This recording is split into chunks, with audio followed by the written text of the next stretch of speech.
Hello friends, welcome to VM Zone. இன்றைக்கி நம்ம சேனலில் கிறிஸ்பி அண்ட் டேஸ்டியான முறுக்கு எப்படி செய்யலான்னு பார்க்க போகிறோம். வாங்க பார்க்கலாம்.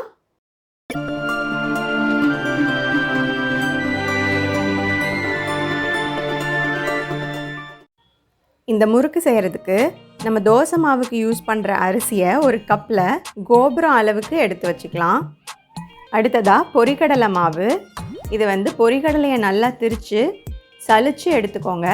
அரிசி ஒரு கப்பில் கோபுரம் அளவு எடுத்தோம்ல, அதே கப்பில் அந்த கோபுரம் இல்லாமல் நல்லா தட்டி அந்த கப் சைஸுக்கே எடுத்துக்கலாம்.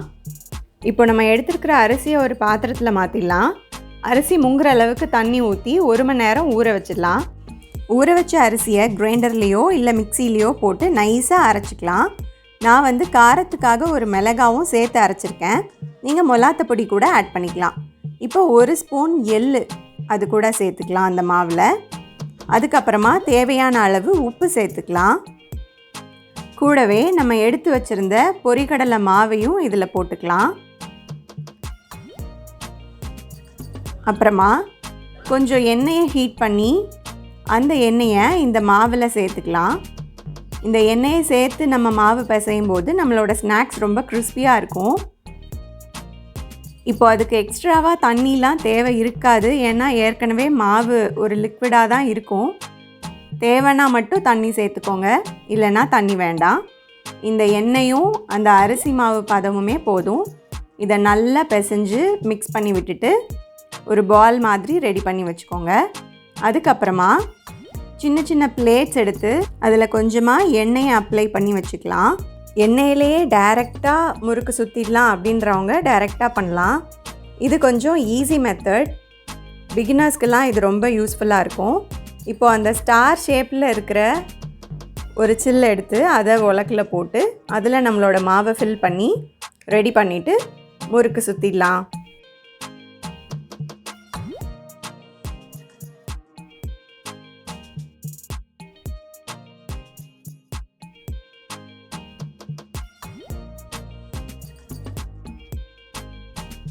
முறுக்கு சுற்றி முடித்ததும் ஒரு கடாயில் எண்ணெயை நல்லா ஹீட் பண்ணிக்கலாம். எண்ணெய் ஹீட் ஆனதும் கொஞ்சமாக இஞ்சியை நல்லா தட்டி அந்த காஞ்ச எண்ணெயில் போட்டு நல்லா பொரித்து எடுத்துக்கலாம். இது தேவையில்லாத பித்தத்தை இந்த இஞ்சி எடுத்துருன்னு சொல்லுவாங்க. அதுக்கப்புறமா நம்ம சுற்றி இருந்த முறுக்கை அதில் போட்டு பொரித்து எடுக்கலாம்.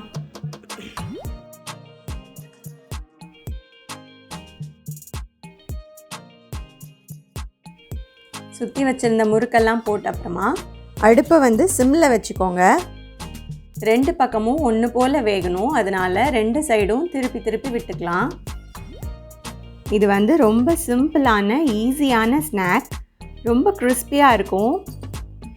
நம்ம தோசைக்கு அரைக்கும் போது கூட எக்ஸ்ட்ராவாக கொஞ்சம் அரிசி போட்டு அந்த மாவை எடுத்து பொரிகடலை மாவை ஆட் பண்ணி கூட இந்த ஸ்நாக் செஞ்சுக்கலாம். மிளகா போட்டு அரைக்கலை அப்படின்றவங்க மிளகாத்த பொடி போட்டு கூட இதை செஞ்சுக்கலாம். இப்போ எண்ணெய் ரொம்ப அமைதியாகிடுச்சு. அதாவது அந்த பபிள்ஸ்லாம் இல்லாமல். இப்போ நம்மளோட முறுக்கு வெந்துருச்சுன்னு அர்த்தம். வெளியில் எடுத்து சூடாறினதும் கிறிஸ்பியாக சாப்பிட்லாம். நம்மளோட டேஸ்டி சிம்பிள் முறுக்கு ரெடி. இந்த வீடியோ உங்களுக்கு பிடிச்சிருந்ததுன்னா கண்டிப்பாக உங்களோட ஃப்ரெண்ட்ஸ் அண்ட் ரிலேட்டிவ்ஸ்க்கு ஷேர் பண்ணுங்கள். இந்த ஸ்நாக் கண்டிப்பாக ட்ரை பண்ணி நீங்களும் சாப்பிட்டு பாருங்கள். எப்படி இருந்ததுன்ற கமெண்ட்டை கீழே சொல்லுங்கள். இந்த சேனலை புதுசாக பார்க்குறீங்கன்னா மறக்காமல் சப்ஸ்கிரைப் பண்ணுங்கள். தேங்க்யூ ஃபார் வாட்சிங் த வீடியோ.